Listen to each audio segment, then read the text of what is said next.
Muy buenos días, jóvenes. Pues bueno, propiamente esta es nuestra última clase para concluir ya nuestro semestre. Espero y todos los temas que hemos analizado hasta el momento hayan quedado perfectamente claros. Si no, bueno, pues les reitero que cualquier duda o comentario que podamos tener al respecto, pues bueno, lo podemos verificar a través de Moodle, de correo electrónico o de WhatsApp, a través del grupo que tenemos por ahí creado. Realmente nos quedan solo dos temas por analizar, que son dos temas muy sencillos. Creo que el día de hoy vamos a tener una clase pues relativamente corta, porque son temas muy cortos y a la vez son muy sencillos o muy flexibles en cuanto a su explicación y entendimiento. Nos queda propiamente por analizar lo que es la terminación de las sociedades y lo que es la fusión y escisión de sociedades, y con ello estaríamos cubriendo nuestro temario y a su vez entonces concluyendo nuestro curso de Derecho Societario. Como ustedes sabrán, el próximo lunes de hoy en 8 tenemos nuestro examen final, examen que es acumulativo. En cuanto a primer y segundo parcial, puede servir de material de apoyo para efectos de estudio, lo que fueron sus exámenes aplicados para dichos parciales correspondientes. Y bueno, pues evidentemente para lo que es tercer parcial, pues habrá que estudiar toda la información que hemos analizado. Con independencia de ello, bueno, yo les voy a subir a Moodle toda la información del curso, todo lo que estuvimos por ahí analizando, ¿sí? Y en caso de que existiese alguna cuestión que quisieran comentar, pues saben que con todo gusto estoy para servirles. Expuesto ello y esperando que todo esté perfectamente claro, que no existan mayores dudas, pues bueno, comenzamos con lo que sería nuestra clase del día de hoy. Vamos a empezar con lo que es la terminación de las sociedades. En el caso de la terminación de las sociedades, para la conclusión de una sociedad cualquiera que sea el tipo social bajo el cual ésta se haya configurado, necesariamente habrá de pasar por dos etapas, que son la etapa de disolución y la etapa de liquidación. No puede entenderse la terminación de una sociedad sin haber pasado por ambas etapas de conclusión, toda vez que cada una de ellas refiere a circunstancias distintas y necesarias para poder dejar perfectamente en claro, tanto legal como societariamente concluida una sociedad, ¿sí? Esto evidentemente buscando salvaguardar tanto los derechos y garantías de los socios o accionistas, así como también de todos los terceros que hayan tenido alguna vinculación con la misma en relación de celebración de obligaciones que hayan nacido derivado de la operación normal de la empresa, ¿sí?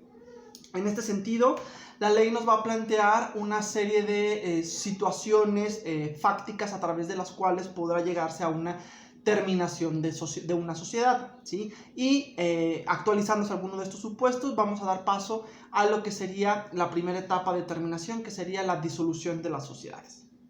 Entonces, en ese sentido, para poder hablar que una empresa podrá entrar a disolución o a proceso de terminación, deberá de actualizarse algunos de los supuestos que vamos a desarrollar a continuación, aunado a aquellos que puedan ser establecidos en el contrato constitutivo. Recordemos que en principio la ley suprema de toda sociedad va a ser el contrato constitutivo, que es donde se va a reflejar la voluntad de los socios o accionistas para constituirse, para operar e inclusive para concluir sus obligaciones. Pero bueno, habrá algunas circunstancias en las cuales la ley, con independencia de que haya sido o no establecido en el contrato constitutivo, nos va a marcar que de actualizarse este supuesto, entonces estaremos entrando en terminación de la sociedad y por ende dando inicio a la etapa de disolución.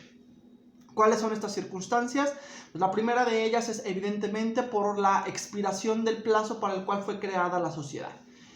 Cuando hablábamos en nuestras primeras clases de los requisitos que debe contener un contrato constitutivo, señalábamos precisamente que uno de los elementos a precisar es la temporalidad o la vigencia de la sociedad.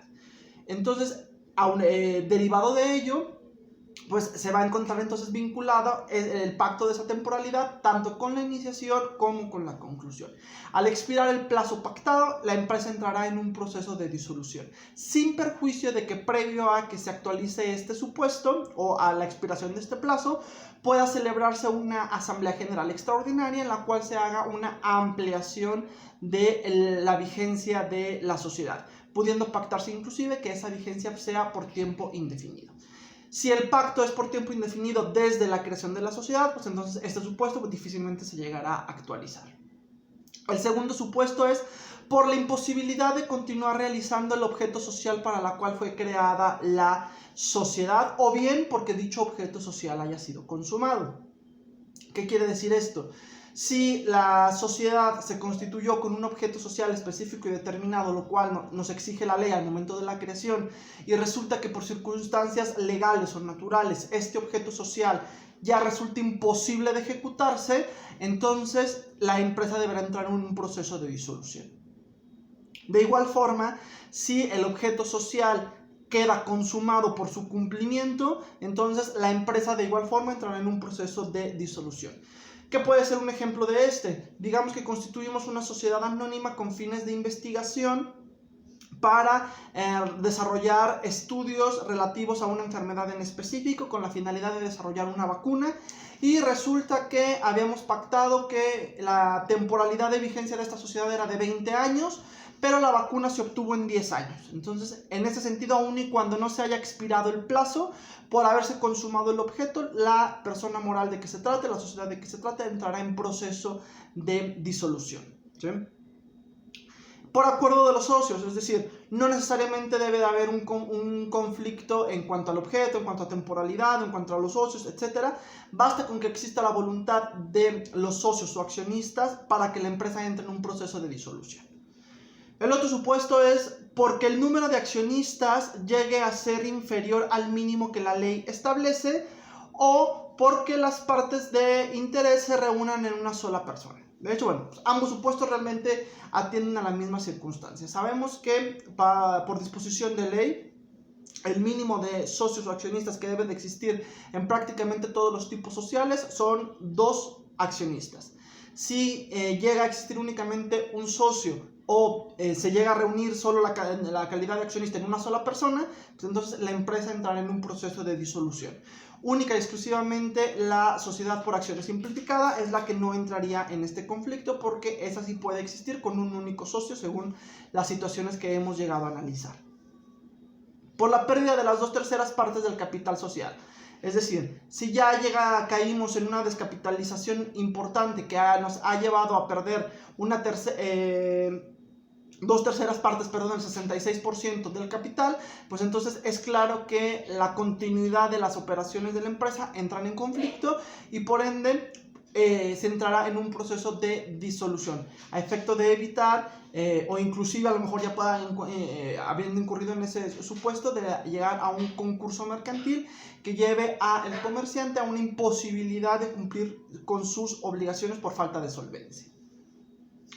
Y por último, pues por resolución judicial, es decir, si llega a haber una disposición de un juez por la cual se determine que la empresa no debe seguir operando, en automático entrará en un proceso de disolución. ¿Cuál es el supuesto? Pues realmente aquí puede llegar a ser muy amplio. Evidentemente, pues lo podemos generalizar en alguna situación en que la sociedad haya desarrollado actividades irregulares, actividades no autorizadas, o bien no se esté constriñendo al marco de la ley. Entonces, en ese supuesto, la sociedad podrá entrar en un proceso de determinación iniciando con la disolución, derivado de una resolución judicial. ¿Qué va a implicar el proceso de disolución? Pues una vez que se actualiza alguno de los supuestos que hemos analizado y o bien tratamos del acuerdo de las partes que haya sido tomado, el inicio de la disolución de la sociedad deberá de inscribirse en el registro público de la propiedad, a manera de que este inicio de disolución de la sociedad pueda ser público, y entonces todos aquellos terceros que puedan tener derechos o intereses a cargo de la empresa puedan comparecer a efectuar el ejercicio de sus derechos y que estos no les sean vulnerados por la desaparición futura de la empresa. Esa es la finalidad de que una vez que se actualice el supuesto de disolución, este sea inscrito en el registro público de la propiedad. Los administradores de una sociedad que ha entrado en un proceso de disolución no podrán desarrollar ya más actividades inherentes a la continuación del objeto o de las operaciones de la sociedad.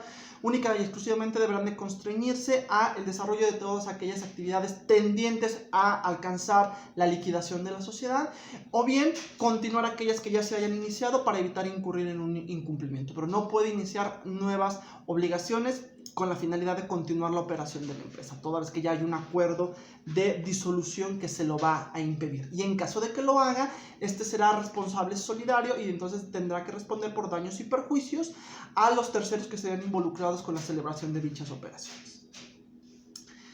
Una vez que se ha tomado pues entonces este acuerdo de disolución, vamos ahí que ha quedado debidamente inscrito en el registro público de la propiedad, se va a dar inicio al proceso de liquidación.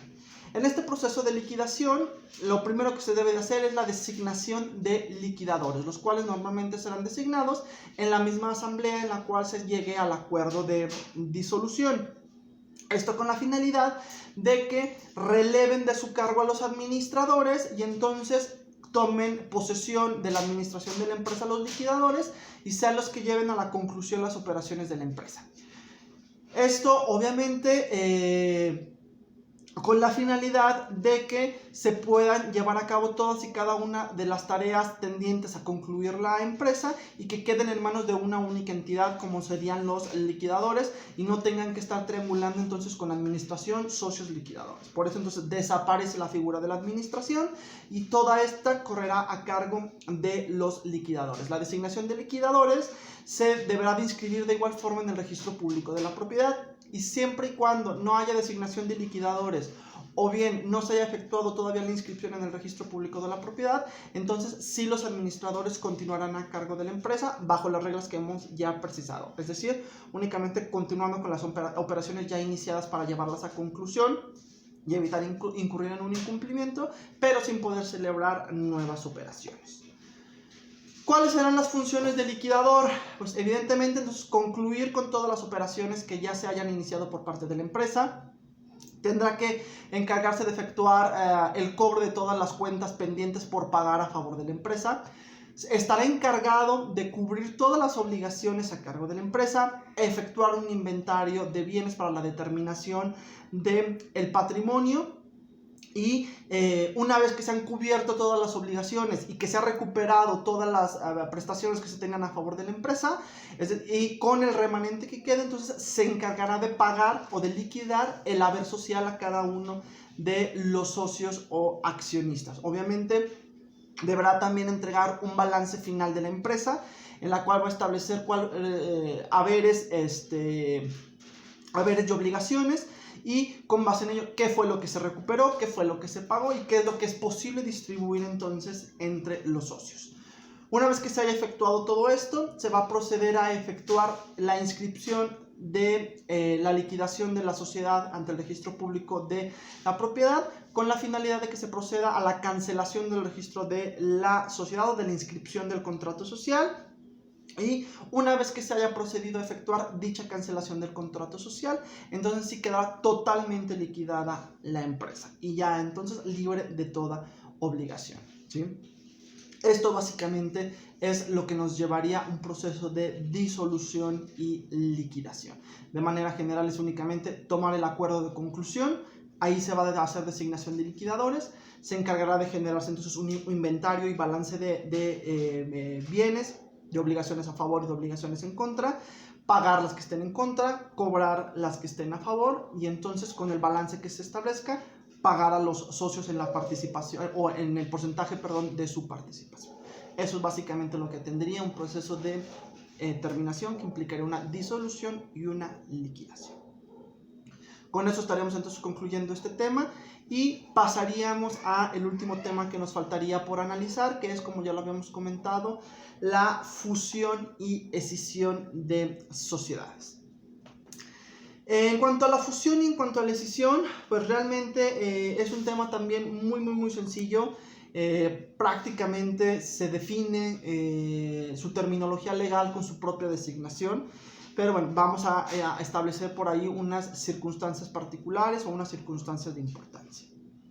En el caso de la fusión de sociedades, va a implicar que dos o más sociedades ya existentes se van a convertir en una sola. Es decir, todas las sociedades que ya existían van a dar paso a una nueva fusionada, en la cual se podrá establecer que se cree una nueva persona moral a través de la fusión de todas y cada una de estas, o bien que subsista una de las empresas fusionadas y el resto se extingan, obviamente absorbiendo todos los derechos y todas las obligaciones de las sociedades que se fusionan y subsistiendo única y exclusivamente el contrato social de una de ellas con su denominación o razón social y con su administración.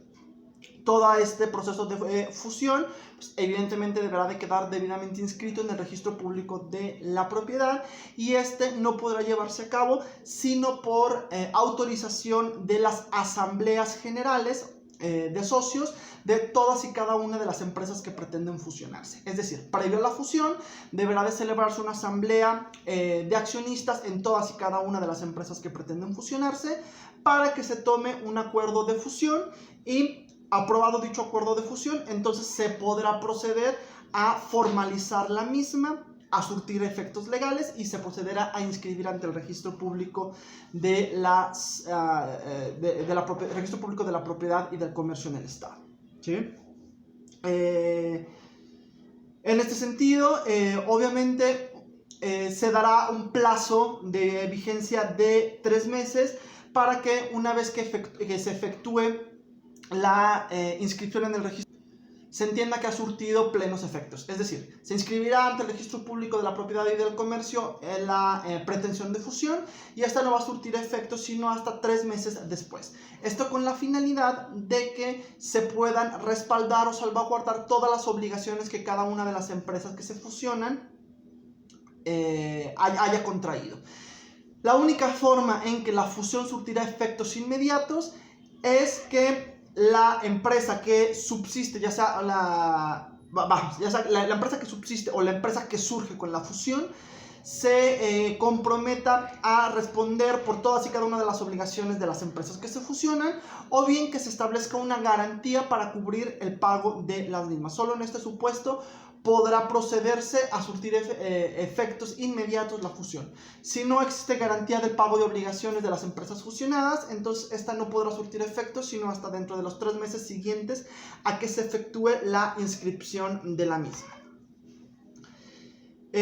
Durante ese plazo, bueno, pues obviamente se podrán efectuar por parte de los acreedores cualquier reclamación que se considere pertinente y presentar las oposiciones que se puedan llegar a tener para efecto de que la fusión no pueda surtir efectos. Es decir, si se llegan a tener interés por el cual se oponga a que la fusión se consume, entonces este periodo de 3 meses será para tal efecto, para que se presente la solicitud judicial y se impida la fusión de las empresas. Transcurrido este plazo, sin que haya existido ninguna oposición, entonces se procederá a fusionar bajo los términos que se haya establecido en el acuerdo de fusión, surtiendo plenos efectos. ¿Sí?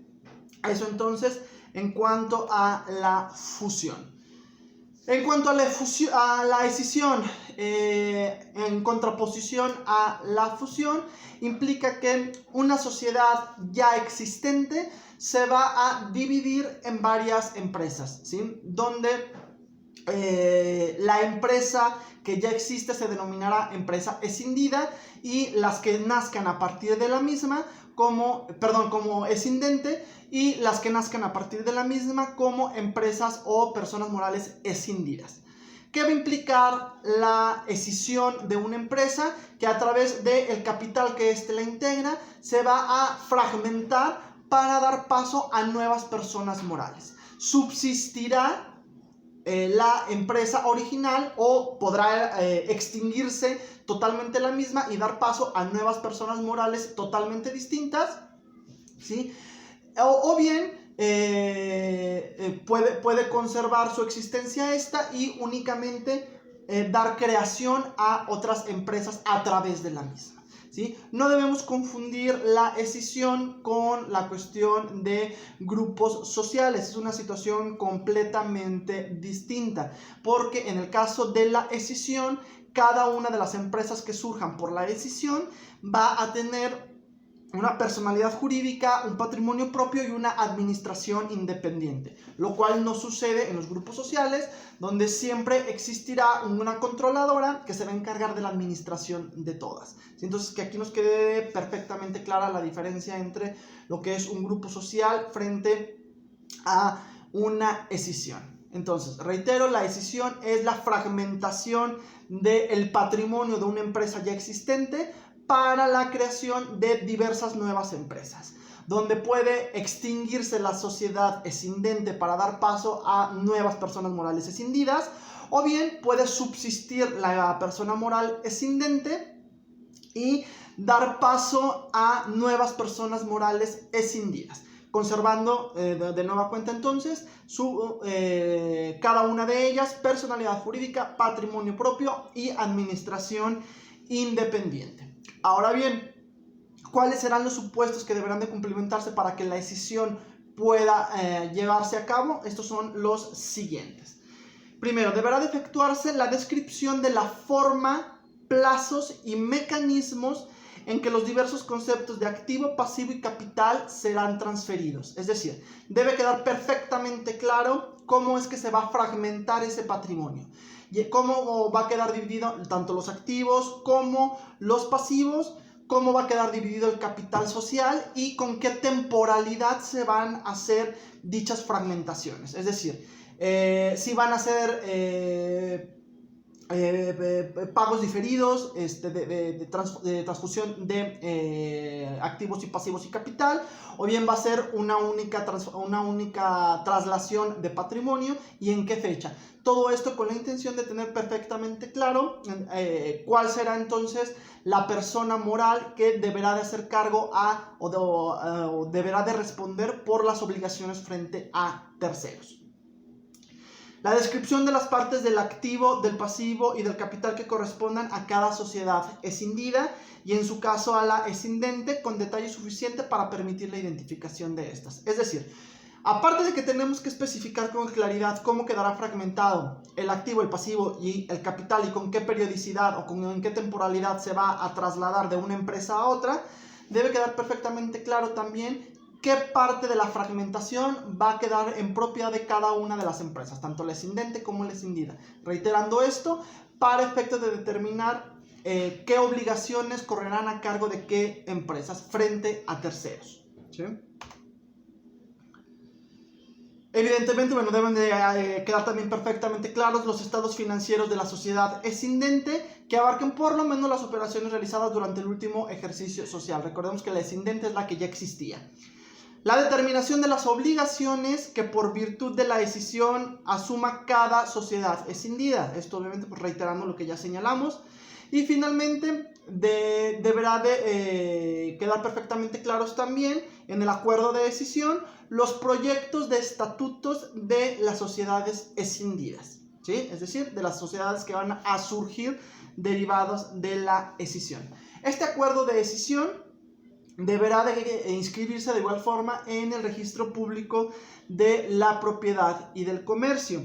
Y en este caso, cualquier socio o grupo de socios que representen el 20% del capital social podrán oponerse judicialmente a la escisión en un plazo de 45 días, presentando cuáles son los motivos o justificación del por qué la empresa escindente no debe de proceder a escindirse o por qué no puede escindirse bajo las características que se pretende, y evidentemente presentando medios de convicción tendientes a demostrar el por qué la escisión no debe de surtir efectos. Transcurrido este plazo sin que se haya presentado ninguna objeción a la escisión, entonces esta surtirá plenos efectos y podrán iniciar operaciones todas y cada una de las empresas nacidas de la escisión, ¿sí? Con esto entonces estaríamos concluyendo lo que es fusión y escisión. Como les comentaba, pues son temas muy claros que realmente nos presentan muy pocas reglas en cuanto a aquellas situaciones de importancia que debemos de tener presentes. Jóvenes, con esto estaríamos entonces concluyendo nuestro curso de Derecho Societario Me dio mucho gusto conocerlos, compartir este semestre con ustedes, el cual evidentemente fue atípico y diferente para todos y cada uno de nosotros. Sé que nos ha tocado poner un esfuerzo doble en virtud de que no estábamos preparados para una circunstancia como esta. Sé que fueron situaciones innovadoras, que tuvieron que dar un esfuerzo adicional pues para administrar sus tiempos, para poder entonces hacer frente a todas y cada una de las clases. Y créanme lo que para nosotros como profesores también ha sido complicado el poder generar una clase con la calidad necesaria para poder dejarles a ustedes todo con claridad, derivado de la imposibilidad de tener esa interacción directa con ustedes y de poder ir aclarando simultáneamente las dudas que se fueran suscitando. Sin embargo, bueno, espero que en verdad esta clase haya sido de plena utilidad para ustedes. Les reitero mi disposición para aclarar cualquier duda que se tenga. Estamos de todos modos en comunicación en estos días y de todos modos, con independencia de que nuestro curso haya concluido, si en alguna situación puedo apoyarles, con toda confianza saben que pueden acercarse conmigo, tienen mis datos de contacto y bueno, pues cualquier duda estoy para servirles y reiterando, bueno, nuestro examen es el próximo lunes, ¿sí? El material queda disponible para ustedes y solo sí les voy a pedir una situación muy particular, jóvenes, buscando evitar cualquier circunstancia de las que se nos pudieron haber presentado en el segundo parcial. Derivado de la forma de aplicación del examen, hay circunstancias o hay situaciones que deben ser plenamente específicas. ¿Sí? Entonces sí les pido que antes de contestar cualquier pregunta, por favor lean 2, 3, 4, 5 veces las que sean necesarias las instrucciones. El programa está detallado para efectos de ir calificando en forma automática. Si yo les estoy pidiendo que la respuesta sea en singular, es porque así está establecida la respuesta en el sistema. Entonces, si ustedes me la ponen en plural, en automático la respuesta va a ser marcada como errónea, aun y cuando únicamente tengamos una S de diferencia. Si yo les estoy pidiendo que se responda con una palabra, con 2 palabras, con 3 palabras, entonces hay que constreñirnos a ello. Yo no puedo hacer ninguna variación ni ninguna modificación a las evaluaciones que genere el sistema. Entonces sí les pido por favor que seamos muy cautos a la forma, al momento, de leer las instrucciones para contestar nuestro examen. Vamos contratiempo, ¿sí? Y eso no va a cambiar, jóvenes. Esto obviamente no es con la finalidad de generarles a ustedes una mayor tensión, sino de garantizar que efectivamente lo que ustedes me están demostrando es el conocimiento plenamente adquirido. Entonces, yo evidentemente voy a marcar los tiempos que considere precisos para permitirles también entonces esa lectura, ¿sí? Pero sí, por favor, les pido que pongan un doble cuidado en las instrucciones. Una vez que nos quede perfectamente claro la forma en que se nos está pidiendo responder, entonces emitir nuestra respuesta, ¿sí? Que estén muy bien, jóvenes, que tengan un excelente día, un excelente fin de semestre, ¿sí? Y bueno, pues espero poder verlos pronto. Hasta luego.